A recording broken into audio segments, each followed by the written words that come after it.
विज्ञान से भी कठिन काम बुद्ध ने किया, क्योंकि विज्ञान तो कहता वस्तुओं के प्रति निरपेक्ष भाव रखना। वस्तुओं के प्रति निरपेक्ष भाव रखना बहुत सरल है,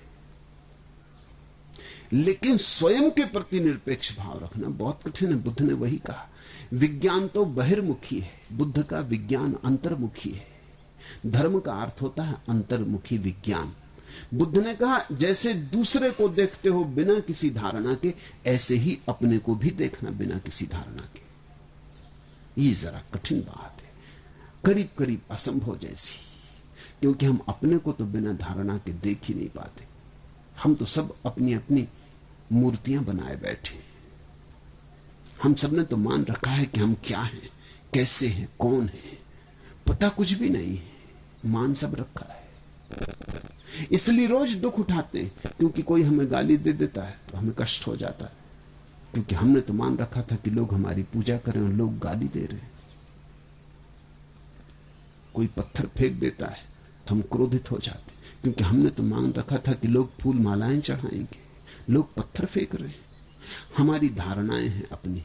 हमने मन में अपनी एक स्वर्ण प्रतिमा बना रखी, कल्पनाओं की, सपनों की, इंद्रधनुषी। बुद्ध कहते हैं ये प्रतिमाएं भी छोड़ो, नहीं तो तुम आत्म साक्षात्कार न कर सकोगे। तुम कौन हो ये धारणा छोड़ो। हिंदू कि मुसलमान कि ईसाई कि जैन, तुम कौन हो ब्राह्मण कि शूद्र कि क्षत्रिय, तुम कौन हो साधु कि असाधु, ये सब धारणाएं छोड़ो। तुम निर्धारणा होकर भीतर उतरो। अभी तुम्हें कुछ भी पता नहीं कि तुम कौन हो, और ये सब धारणाएं बहुत छोटी हैं। असाधु की धारणा तो व्यर्थ है ही, साधु की धारणा भी व्यर्थ है, क्योंकि जिसे तुम भीतर विराजमान पाओगे वो स्वयं परमात्मा है। ये तुम कहां की छोटी छोटी धारणाएं लेके चले हो। इन छोटी छोटी धारणाओं के कारण वो विराट नहीं दिख पाता। आंखें इतनी छोटी, विराट समाये कहां। तुमने सीमा इतनी छोटी बना ली है, बड़ा उतरे कैसे। तो तुम अपने भीतर भी टटोलते हो तो बस धारणाओं में ही उलझे रहते हो। बुद्ध ने कहा भीतर भी ऐसे जाओ जैसे तुम्हें कुछ भी पता नहीं। शांत मौन, अपने अज्ञान को धारण किए भीतर जाओ, तब वही दिखाई पड़ेगा जो है, और जो दिखाई पड़ेगा वही आंखें खोल देगा। ध्यानी आंख बंद करके ध्यान करने बैठता है, लेकिन जब ध्यान हो जाता तो आंख ऐसी खुलती है कि फिर कभी बंद ही नहीं होती, फिर सदा के लिए खुली रह जाती। जिनको तुमने अपना विचार मान रखा है, कभी ख्याल किया वो क्या है? मैं हिंदू, मुसलमान कि ब्राह्मण कि शूद्र कि अच्छा कि बुरा कि ऐसा कि वैसा, ये तुमने जो मान रखे हैं विचार, ये तुम्हारे हैं, ये सब उधार।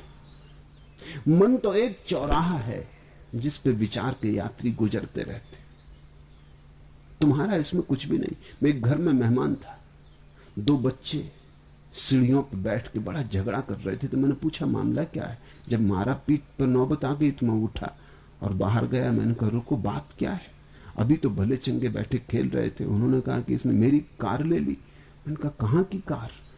तो उन्होंने कहा आप समझे नहीं, आपको खेल का पता ही नहीं। तो मैंने कहा खेल मुझे समझाओ। तो उन्होंने कहा बात यह है कि रास्ते से जो कारें गुजरती हैं, जो पहले देख ले वो उसकी। अभी एक काली कार गुजरी, वो मैंने पहले देखी और ये कहता है कि मेरी। इससे झगड़ा हो गया। अब सड़क से कारें गुजर रही हैं और दो बच्चे लड़ रहे हैं कि किसकी, और बंटवारा कर रहे हैं। कारों वालों को पता ही नहीं कि यहां मुकदमे की नौबत आ गई, मारपीट की हालत हुई जा रही। विचार भी ऐसे ही हैं, तुम्हारे मन के रास्ते से गुजरते हैं, इसलिए तुम्हारे हैं ऐसा मत मान लेना। तुम्हारा कौन सा विचार है? जैन घर में पैदा हो गए, मां बाप ने कहा तुम जैन हो, एक कार गुजरी, तुमने पकड़ी कि मेरी। मुसलमान घर में रख दिए गए होते तो मुसलमान हो जाते, हिंदू घर में रख दिए गए होते तो हिंदू हो जाते। संयोग की बात थी कि तुम रास्ते के किनारे खड़े थे और कार गुजरी। ये संयोग था कि तुम जैन घर में पैदा हुए कि हिंदू घर में पैदा हुए। ये संयोग मात्र है, इससे तुम न हिंदू होते हो न जैन होते हो, मगर हो गए, तुमने पकड़ ली बात। किसी ने समझा दिया ब्राह्मण हो, तिलक टीका लगा दिया, जनेऊ पहना दिया, कैसे कैसे बुद्धू बनाने के रास्ते, और सरलता से तुम बुद्धू बन गए और तुमने मान लिया कि बस मैं ब्राह्मण हूं, और तुम शूद्र को हिकारत की नजर से देखने लगे और अपने पीछे तुमने अकड़ पाल ली। और फिर ऐसा ही तुमने गीता पढ़ी और कुरान पढ़ा और बाइबल पढ़ी और विचारों की श्रृंखला तुम्हारे भीतर चलने लगी, तैरने लगी। रास्ते पर ट्रैफिक बढ़ता चला गया और तुम सारे ट्रैफिक के मालिक हो गए। तुम्हारा इसमें क्या है? तुम्हारा इसमें कोई भी विचार नहीं। और फिर तुमने ये भी देखा विचार कितने जल्दी बदल जाते हैं। विचार बड़े अवसरवादी हैं, विचार बड़े राजनीतिज्ञ हैं। पार्टी बदलने में देर नहीं लगती, जब जैसा मौका हो। मुल्ला नसरुद्दीन अपने घोड़े को बांधकर एक दुकान पर सामान खरीदने गया। जब वो लौट के आया तो किसी ने घोड़े पर लाल पेंट कर दिया घोड़े पर। तो बड़ा नाराज हुआ कि ये कौन आदमी है, इसने किसने शरारत की। तो किसी ने कहा ये सामने जो शराब घर है इसमें से एक आदमी आया और उसने इसको पोत दिया, कोई पिए होगा। तो मुल्ला बड़े क्रोध में भीतर गया। उसने कहा कि किस नालायक ने मेरे घोड़े पर लाल रंग पोता है, हड्डी हड्डी निकाल के रख दूंगा, कौन है, खड़ा हो जाए।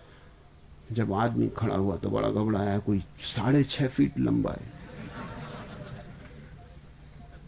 एक सरदार जी खड़े हो गए। मुल्ला थोड़ा सहमा। उसने कहा ये हड्डी वगैरह तो निकालना दूर है, अपनी हड्डियां बच जाएं तो बहुत। उसने सरदार ने कहा बोलो क्या विचार, क्या कह रहे थे, किस लिए आए हो?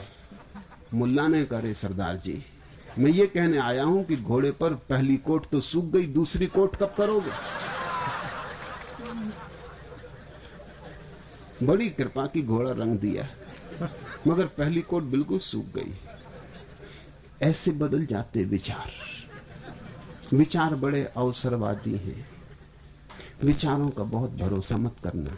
मन राजनीतिज्ञ है और जो मन में पड़ा रहा वो राजनीति में पड़ा रहता है। इसलिए मैं कहता हूं धार्मिक आदमी राजनीतिज्ञ नहीं हो सकता, क्योंकि धार्मिक होने का अर्थ है मन के पार गया, मन के पीछे जो चैतन्य है उसमें विराजमान हुआ। विचारों की इस भीड़ से हटो, लेकिन जब तक तुम पकड़े रहोगे कैसे हटोगे? विचारों की भीड़ ने ही तुम्हें बेईमान बनाया, पाखंडी बनाया, अवसरवादी बनाया है। मन रोग है, इससे अपने हाथ धो लो, बेमन हो जाओ। समाधि का इतना ही अर्थ है, ध्यान का इतना ही अर्थ है कि किसी तरह मन से तुम्हारा तादात्म्य छूट जाए। और तुम रोज देखते हो कि ये मन तुम्हें कैसे कैसे धोखे दिए जाता है, और इस मन के द्वारा तुम दूसरों को धोखे दे रहे हो और ये मन तुमको धोखा दे रहा है। तुम अपने मन को जांचो, तुम बड़ी राजनीति मन में पाओगे। तुम चकित होगे देखकर कि तुम्हारा मन कितना अवसरवादी है।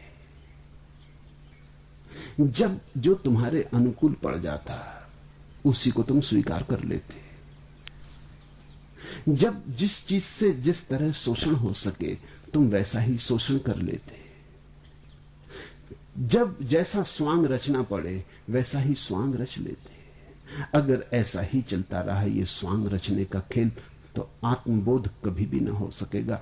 कितने तो स्वांग तुम रच चुके।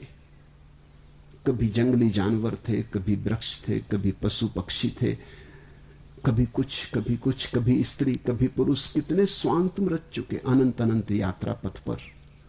कितने विचारों के चक्कर में तुमने कितने स्वांग रचे, कितनी योनियों में तुम उतरे और अभी भी चक्कर जारी। बुद्ध कहते हैं जो मन से मुक्त हो गया वो आवागमन से मुक्त हो गया, क्योंकि मन ही तुम्हारे आवागमन को चलाता है। मन चलता है और तुम्हें चलाता है। मन का चलना रुक जाए तो तुम्हारा चलना भी रुक जाए। इस यात्रा का जो पहला कदम है वो है मन के साथ तादात्म्य तोड़ लेना।